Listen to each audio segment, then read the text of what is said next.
Right, we're going to talk marginally hardy palms, tender palms, zone pushing, whatever you want to call it. I just call it pushing my luck. We're going to look at some different types of palms, which some people will be able to get away with, some people maybe not. So I did have a comment on a video I'd done a little while back on the Livingstonia chinensis, and the comment was I'd like to see be interesting to see a comparison between the Livingstonia chinensis and Washingtonia robusta or the Phoenix canariensis in terms of frost damage. Basically, what would take more damage over the average UK winter. So this got me thinking. We'll have a look at a few sort of marginally hardy palms, or palms that have got a little bit of hardiness to them and maybe shouldn't or wouldn't expect to survive in a UK winter, but yet do if you take the time to prepare them for winter and also give them a little bit of protection. So that is October 31st, so Halloween. Another beautiful sunny day. Weather's looking good for the next couple of weeks, to be fair. No sign of any frost anytime soon. So let's get into it. So obviously I'm not really talking about Trachycarpus fortuna. I'm not really talking about Camarops humilis. These are palms that should be pretty tough.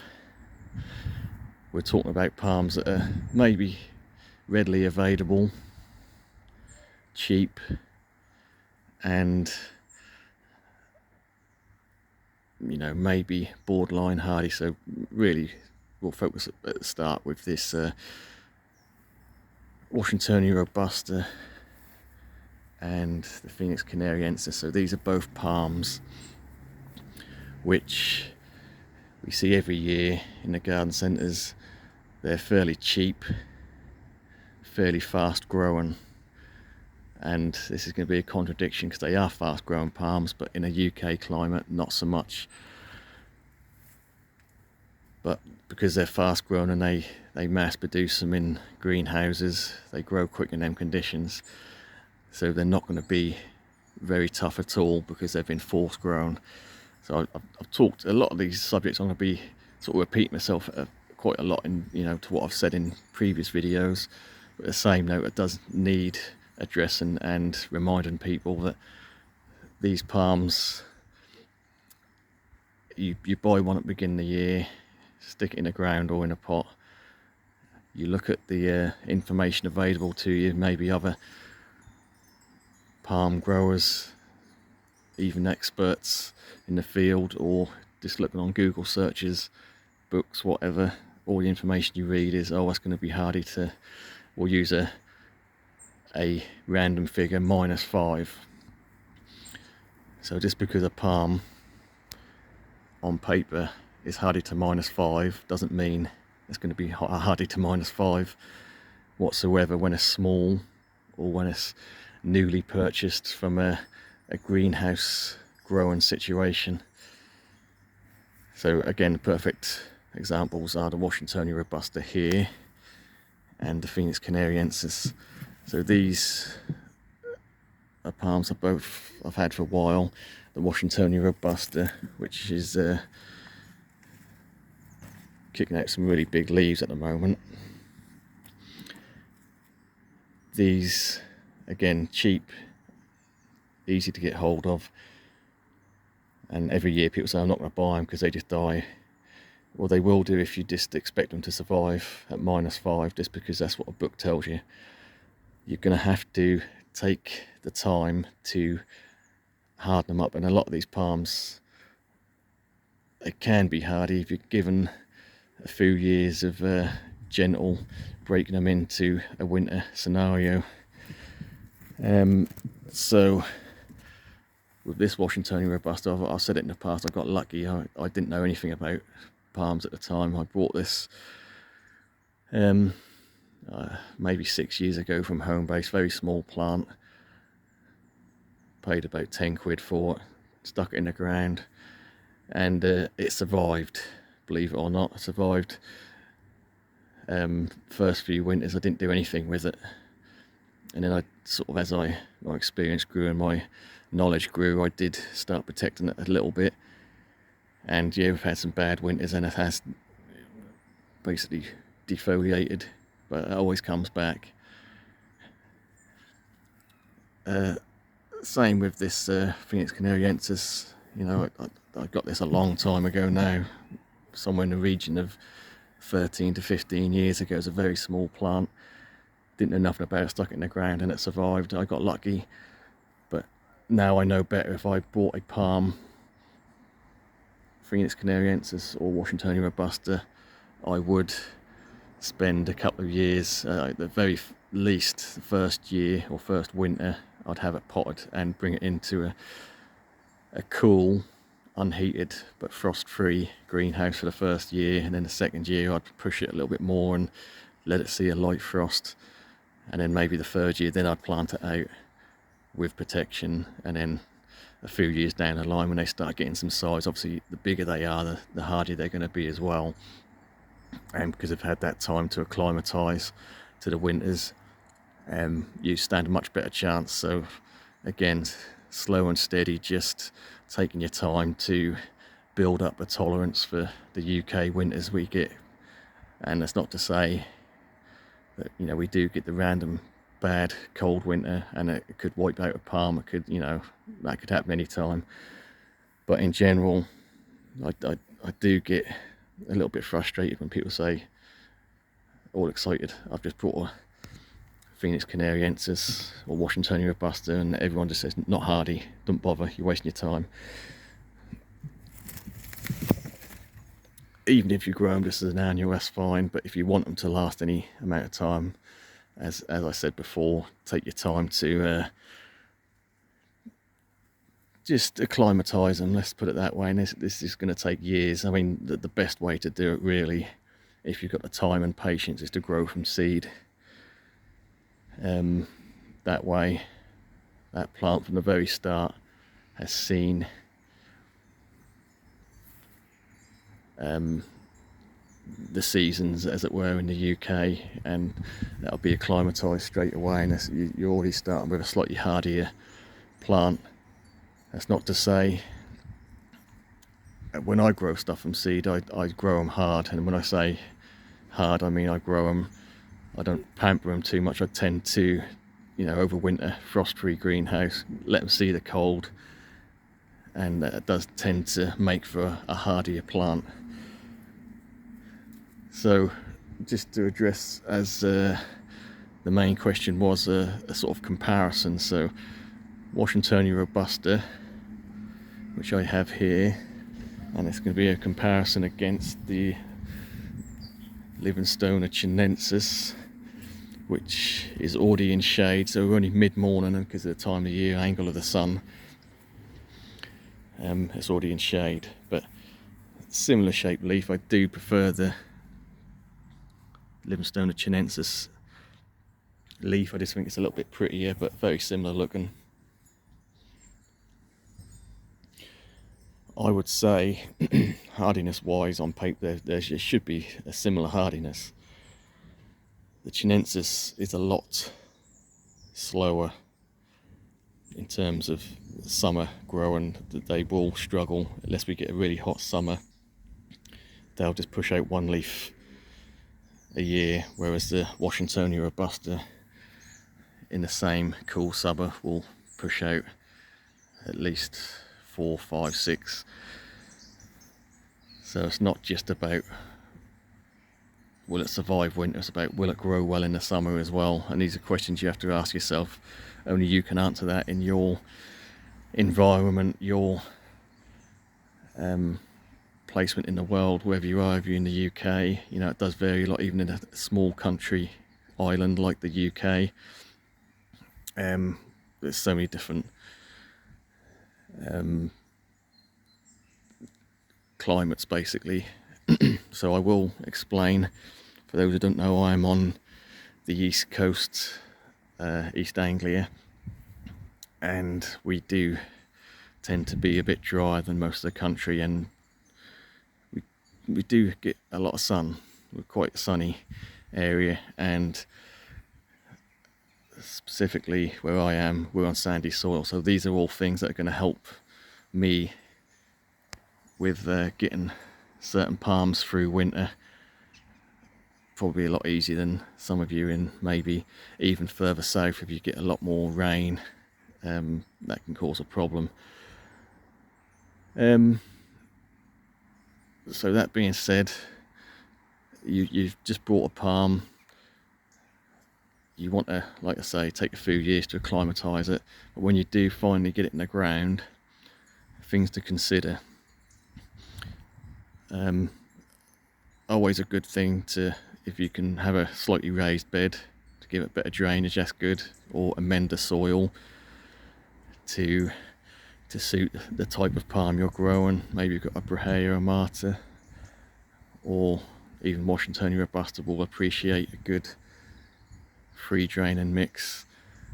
Even Phoenix canariensis, and even if you're pushing towards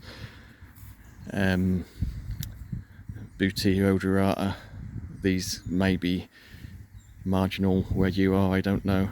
I would say they're pretty much fully hardy where I am. They will take a little bit of damage. Yeah, so to edge your bets, really good free draining soil. Amend that how you wish, whether it be lots of sand and gravel, whatever.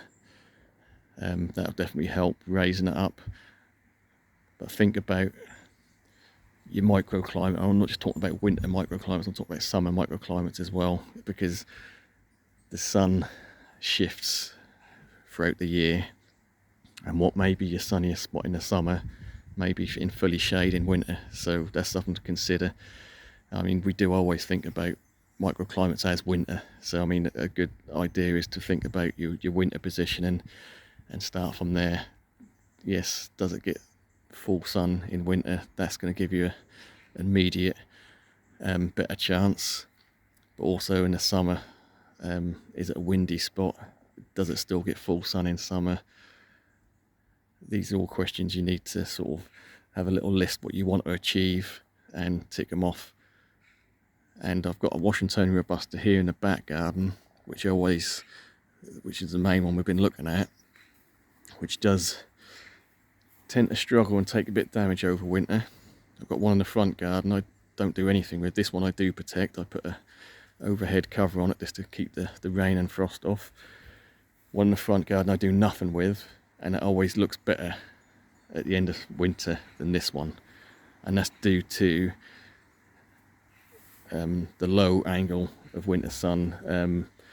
In the front garden it does get full sun all day. There's nothing blocking any sun. That's in full sun, so even if you get frost, that melts off the leaves pretty quick and no problem. This one probably only gets 2 or 3 hours of sun during the winter, so it's not. I will had when we're not in winter yet, so we're still getting a good amount of sun now. But when the deep dark winter comes, and you're only getting 7 hours of daylight, this will only get about 3 hours of direct sun. So these are all things again to weigh up and consider. So you spent your time acclimatising your palm. Let's say we spent 3 years getting it to a point where it's going to be a little bit harder because we're used to a few winters. It's in the cold. You've got it in the perfect position where you want it in your garden, where you're going to get good drainage, good sun during the winter, good sheltered position during the summer, whatever. You're still going to need to protect them if you want them looking good.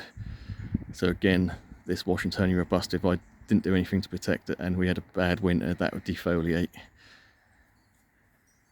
It's not going to kill it, but it's going to take the whole growing season to look good again.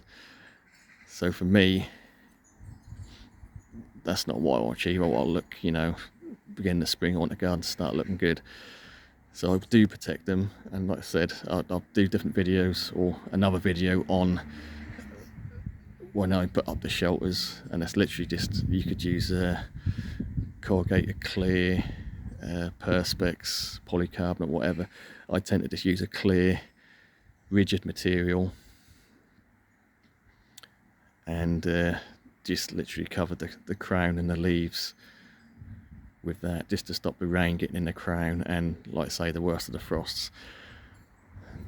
So yeah, you're going to want, once you've got the perfect position, you spent your time, harden it up a little bit, then you're still going to want to protect it just to keep it looking nice, especially if it's the Livingstonia chinensis, where if you do lose all the leaves, that's going to look very bad for a long time, because you're going to get 1 or 2 leaves a year, so that's going to take a long time to bounce back, unlike the Washingtonia robusta, which will look good, you know, come midsummer. That'll have some leaves on it. So now we've talked about some easy, available, cheap palms. So again, mainly focused on the Phoenix canariensis and Washingtonia robusta because they're cheap, easy and available. There's a lot of palms I grow which I would class in the same category as these, as in they're tough, they're fairly hardy, but they probably won't survive a UK winter long term without a little bit of protection here and there. So again, we're sort of looking more the Bootia odorata. I could not bother protect the knees, they'd survive no problem, but they would take a bit of damage, so I do like to keep them looking good. Another one here. I'm not going to make this into a video where I go around looking at all the tender palm trees. We've got quite a few, but there's some on the list I still can't get hold of, which I'd like. But every year I do try. So I've got a Rhapis Excelsior here, which again on paper should be able to survive a UK winter, but we'll see. That will get a bit of protection. The Livingstonia chinensis again will have a shelter over that. We've got the little Nico palm down here, which did sort of defoliate over winter. It's pushed out a new leaf and it's now got another spear, so we don't want to repeat that because we're going to be down to nothing, so that's going to be protected again. Yeah, so again, I'm not going to go through all the sort of tender palms I've got, but again, just edging your bets. This at the back near the fence here is a queen palm. It's the Santa Caterina form, which means that is the mountain form, which tends to be a little bit hardy, and I have found that. But what I would say is that, again, I haven't just bought these and slapped them in the ground thinking yes they're hardy. I've had a couple of these queen palms this type for about 4 years. And this one only went in the ground last year, so I've seen one winter in the ground, took very little damage, and actually grew quite well, better than I expected it to be fair.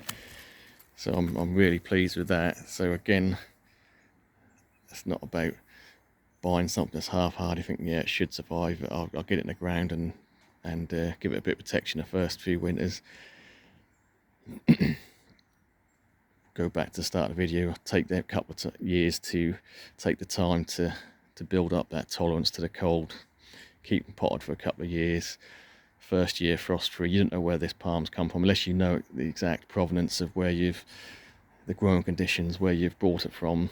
I would always err on the side of caution, assume that it's been forced grown, so always take your time to few winters just to acclimatise it before you plant out. Yeah, I took the time to do this one, and that's given me the best chance of getting this palm to survive long term. So again, this will have a shelter over it as well. So there are, like I said, I've got a list of a few other sort of rare palms which I'd like to get hold of, which in theory it's impossible at the moment, which should have some sort of cold tolerance. I'm not going to list them because, well, not because of any particular reason, probably because I've butchered the names. I mean, I'm talking some of the power jabayas, some of the Saloxolon, and Durania australis, things like that, which, you know, in theory can survive with a bit of protection. These are all palms that I'd love to get hold of, but just can't. You just can't find them anywhere. Maybe you know different if you're a rare palm grower, or you know someone who maybe be able to get hold of these species. Let me know. I'll be happy to buy some or do some swaps. I've got a few unusual palms myself. Yeah, so in conclusion to the video, just because somebody tells you that's not hardy, you know, don't take that as fact. They've never grown that particular palm in your garden. They don't know better than, they don't know your garden better than you do, and you know more than anyone if you're pushing your luck or not, you know, in your environment. I know I certainly push my luck with some of these palms. I tend to get away with more than I lose, so that's, for me, is a win. I have lost palms in the past. Doesn't stop me trying. Know your garden, know what you want to achieve, know what you want to grow, and edge your bets. Take the time to harden them up and take the time to look after them. It always amazes me. People say, oh, I don't want the fuss of winterizing things and looking after things, and these are the same people who've got musabashi who wrap them up every year and wrap up their tree ferns every year, which 9 times out of 10 don't need to be done. So I can understand certain plants, you know, expensive, you don't want to lose some tree ferns, but people do kill them with kindness. They wrap them up all winter long. They don't need to be.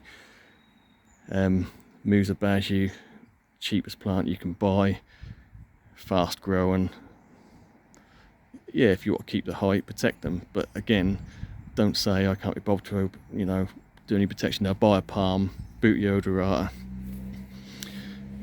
could be 300 quid. Yeah, that'll be hardy where I am. Don't protect it. Either dies or just looks like garbage for the next couple of years. It gets all brown leaves. But yet they'll buy a musabashi for £10 and wrap it with straw, wrap it all up and look after it. Where's the sense in that? Anyway, I'm not trying to offend anyone. I'm just saying, you know, think about, it's not all about money, but some plants are more expensive than others, and if you're going to take the chance and buy an expensive plant, why not look after them, keep it looking good all year round? Right, I'll leave it there. Obviously, any questions, any comments, leave them. And thank you for watching. We'll catch you on the next one.